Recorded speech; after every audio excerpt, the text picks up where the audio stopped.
할렐루야, 예수님의 사랑으로 성도 여러분을 사랑합니다. 필라델피아란 미국 영화가 있습니다. 지난 1994년에 제작된 작품으로 주인공 앤드류 베킷은 법대를 졸업하고 필라델피아의 잘나가는 법률사무소에서 촉망받는 변호사로 일하고 있었습니다. 그런데 그는 동성애자였습니다. 하지만 회사의 중역들이 동성애자를 좋아하지 않는다는 것을 알고 동성애자이며 에이즈에 걸린 사실을 숨기면서 열심히 일합니다. 그러나 결국 회사에서 해고를 당하지만 질병으로 인한 해고가 부당함을 재판을 통해 증명하고 결국 에이즈로 숨을 거두는 내용입니다. 영화는 보는 사람에 따라 다르게 해석할 여지가 있었습니다. 동성애로 인해 결국 죽음에 이르는 과정을 보며 동성애에 대한 거부감을 느낄 수도 있고, 동성애자라 하더라도 부당한 처우는 받아서는 안 된다는 쪽으로도 해석할 수 있기 때문입니다. 벌써 20수년이 지났지만 당시 그 영화는 이미 미국 사회에서 동성애에 대해 많은 논의가 진행되고 있음을 느낄 수 있었습니다. 그런가 하면 지난 2019년에서 2020년에 걸쳐 미국 ABC 방송국에서 방영한 모던 패밀리란 가족 드라마가 있습니다. 그런데 1편을 보는 순간 이건 뭐지 하는 생각이 들었습니다. 이른바 현대적인 가족으로 세 가족이 나오는데 그 중에 한 가족이 동성애자 커플 가족이었습니다. 남자와 남자가 가정을 이루어 함께 살면서 다른 가족들과 또는 미국 사회에서 겪게 되는 이야기의 한 축을 담당하는데, 남자 동성애자들이 사는 방식이 저런 것이구나 알게 되는 계기가 되었습니다. 그리고 소셜 충격을 받았습니다.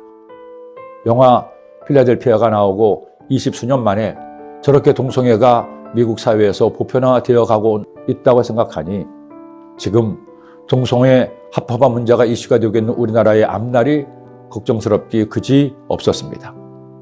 혹시 우리나라도 20수년 후에 저런 상황이 될까 생각하니 마음이 많이 무거웠습니다.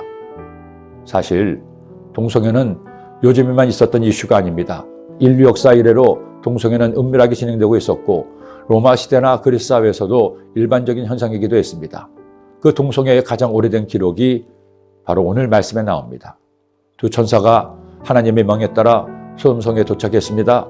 그런데 마침 롯이 성문 앞에 있다가 그들을 발견하고는 삼촌 아브람처럼 그들을 접대하고 하고는 그들을 집으로 데려가 식사를 대접합니다. 아브라함의 착한 오지랖이 롯에게도 전염이 된 것이죠.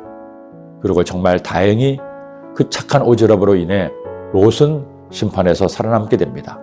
그런데 두 남자가 롯의 집에 머물렀다는 소식이 알려지자 소돔성의 사람들이 롯의 집에 쳐들어와 이렇게 말합니다. 롯을 부르고 그들에게 이르되 오늘 밤에 내게 온 사람들이 어디 있느냐 이끌어내라, 우리가 그들을 상관하리라. 남자들을 상관하겠다는 겁니다. 이 상관한다는 뜻의 히브리 단어는 야다인데 경험을 통해 아는 것이라는 말로 여기서는 성관계를 가리키는 말이었습니다. 그것도 개인이 아니라 단체로 두 남자를 집단적으로 남자들이 강제로 관계를 맺게 한다는 것이었습니다. 소돔성의 멸망의 원인이 바로 이런 동성애와 강제로 욕보이려는 오직 쾌락에 빠진 그들의 악함이었던 것입니다. 교회가 동성애에 대해 반대하는 것은 동성애자를 차별하거나 그들을 판단하려는 것이 아닙니다. 교회는 그리스도인은 누구도 판단하거나 비판할 수 없습니다. 주님이 그것을 금하셨기 때문입니다. 그러나 하나님을 믿는 사람으로서, 그들이 모인 공동체인 교회로서 하나님의 말씀에 반대되는 것에 동의할 수 없기 때문입니다. 하나님은 남자와 여자를 만드시고 남자와 여자가 사랑하고 가정을 이루어 생육하고 번성하며 하나님을 경외하며 살기 원하셨습니다. 남녀의 사랑은 단순히 쾌락만을 위한 것이 아닙니다.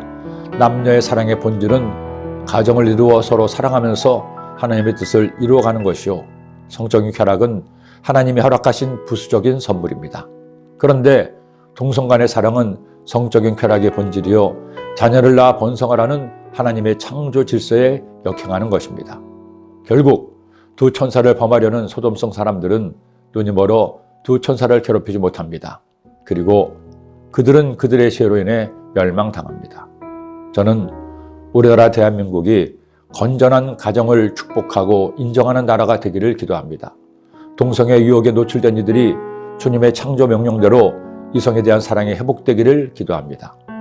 우리나라에 모든 패밀리 같은 가정이 없게 되기를 소원합니다. 주님, 이 땅의 모든 가정에 주님의 거룩함이 회복되게 하여 주옵소서. 예수님의 이름으로 기도합니다. 이것이 저의 기도입니다. 기도드립니다. 사랑의 주님, 오늘 말씀을 통하여 하나님께서 동성애를 미워하시는 것을 알게 되었습니다. 우리나라 대한민국이 건전한 가정을 이루게 하여 주시고 하나님 뜻에 합당한 나라가 될 수 있도록 우리의 마음을 거룩하게 하여 주옵소서. 예수님의 이름으로 기도드립니다. 아멘.